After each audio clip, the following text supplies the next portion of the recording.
opening episode of the, I always call it the Tombs of Kobol, but it's now called, what's it called? I can't hear you. Last Planet of the Gods, yeah. She wore this for a dinner sequence. This dress I own. This was a wonderful dress. The whole sleeve cape effect on it was all hand embroidered in a thread that was just about 2 shades darker than the brick color red of the dress itself. It's all silk and chiffon. Oh. Gosh, I wish I had this sketch. I had a fan who wrote and wrote and wrote and wrote and would not let me go till I sold this sketch to them. And they finally said that they would pay $5,000 for it. And at that time I said, okay. So this is in somebody's private collection. I love this dress. This dress disappeared faster than you can imagine. Somebody walked off with this dress. Somebody has this dress somewhere out there. It was made from 35 yards of a metallic smoke pink chiffon. It was all cut on the bias so that when she moved, she just glistened.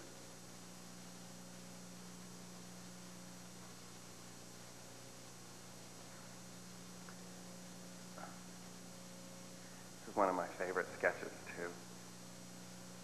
I wish I had this costume. I wasn't smart enough to get it. I have the boots, and that's just it.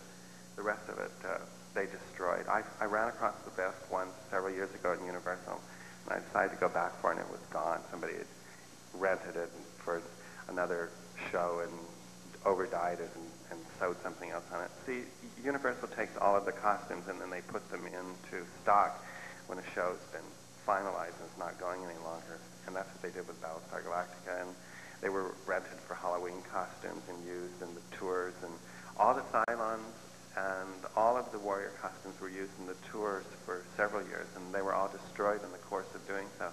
We had originally made something like 33 Cylon costumes, and I think there's 4 of them left. Go ahead.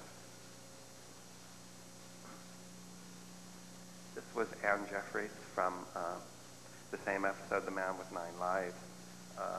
This is the first time anybody's ever seen this sketch right now because I had lost this sketch. I couldn't find this for the life of me, and I was going through all of my sketches several months ago, and I found that it was stuck behind another sketch. So I was really happy to find this. This is Lita from The Gun on Ice Planet Zero. This is when they came out of the prison that they had been in for years and years.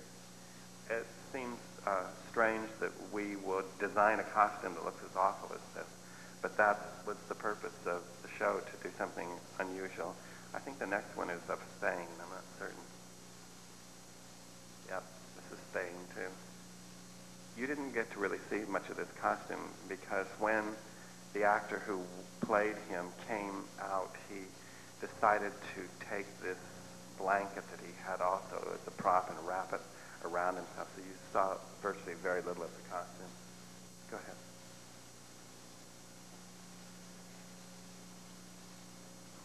This was the Battlestar Galactica Colonial Warriors when they went down on the ice planet Zero, and I think we eliminated the red wrappings on the arms and on the legs when we got on set because they just looked too bulky. And then when I watched the show years later, I thought, oh, I shouldn't have done it because it would have been okay if they looked too bulky and all that snow that they have. Go ahead.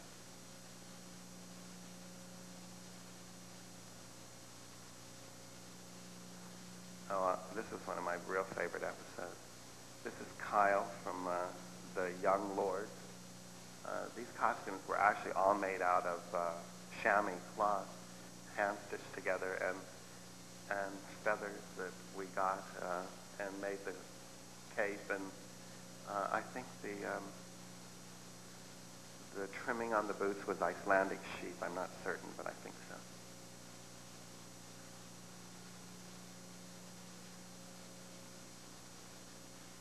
And this is Miri. I think think out of all the sketches I ever did for Battlestar Galactica, this is my favorite sketch. Because of the requests I've had over the years for my sketches, I am showing 21 original black and white graphic sketches in the next room for sale on the original tissue paper, and 5 of the colored sketches. Actually, some of the black and whites are even better than the colored sketches turned out, because I'd have assistants sometimes color my colored sketches because I had no time to do them. Because you'll see, especially like in this sketch, it's identical to the finished product. It's just the finished product in color. So you were actually getting really my work as opposed to my work and then somebody coloring it on the colored sketches. This is another one that's available in black and white. This is Apollo in its triad uniform for Murder on the Rising Star.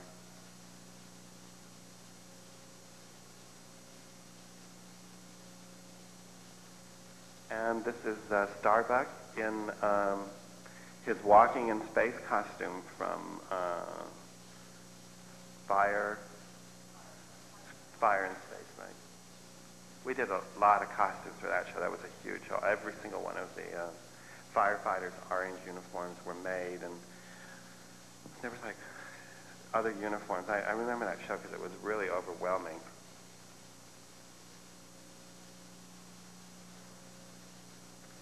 John Collico's Baltar. For all of you who are here who are a fan of John, John sends his regrets that he can't be here. I saw him on Thursday night at the opening of his play here in town called Conversations with My Father, in which he's absolutely brilliant. He's a wonderful man, but he has performances this afternoon and tonight and tomorrow afternoon, and so he cannot be here.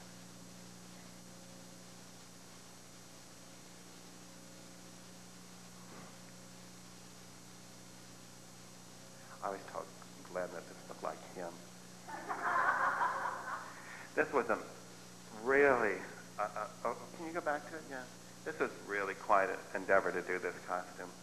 The headpiece was made out of welded together pieces of metal that had to be very lightweight because of it had to rest on his shoulders. And then it was coated in an acrylic of some sort that you could see through with glitter inside the paint so that it mixed and all went together. And then his cloak itself was sort of a very heavy drapery fabric that had a sateen sheen to it.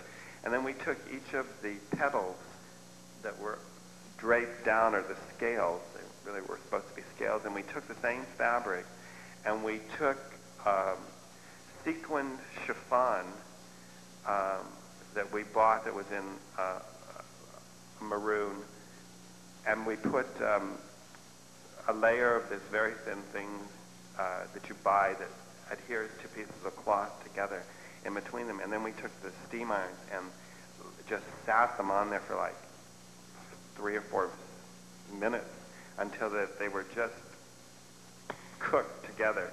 And then we would cut out the scales, and then they were all hand sewn on. There was something like, I think, over 1,500 of the scales sewn on, so that they all moved individually. Go ahead.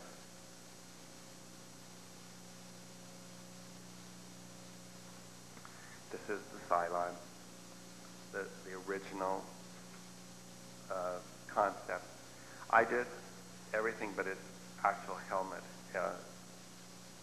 I had some input into the look of it, but I didn't really have much to do with the manufacturing of it. We were busy enough doing the rest of it. These were made only for stuntmen who were over 6'7" tall. And then we additionally put lifts inside their shoes, and you can see the heel that was on the boot on the outside was quite high as it was. So they ended up being terribly, terribly tall and imposing. And they had a slit about this wide to see through, and they were really a calamity. There was nothing you could do to make them any better. And I felt very guilty and always very sorry for the men who had to wear them, because they were truly very, very uncomfortable. As I said, there was 33 of them, and when we did the young lords, the director on the show had no idea how much they cost because the directors come in one at a time, and he marched 20 of them through the swamps and on location, and they were all built on buckram, which is a thick sort of like gauze type looking porous fabric, but it's thick because it's coated with glue to make it really hard. But when the glue hits the water, it just goes limp. And these Cylons in the costumes that cost $3,500 a piece to make at that time, they walked out just drooping. I mean, it was the saddest thing you've ever seen to see these costumes ruined that way. But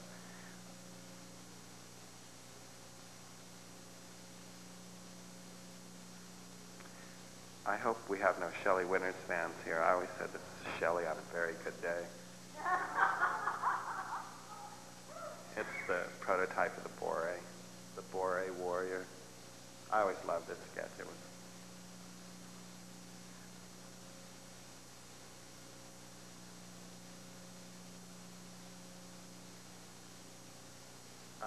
this is again Serena's first costume.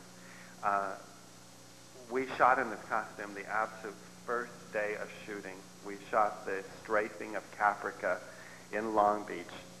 And I remember coming to work that morning with the design already approved by Glenn and Leslie Stevens, and there was no actress yet. Casting in television is always a last-minute thing. They finally cast Jane Seymour at 11 o'clock in the morning, and she was to shoot that night at 7 o'clock. We brought her in. We took measurements on her. The clothes were cut and sewn together by two. By that time, I had been to the shoemaker with a imprint of her shoe, and to the belt maker to make her belt. She came back in at 3 o'clock. We stuck her in the clothes for a fitting. The clothes were then finished around 5:30, I think it was.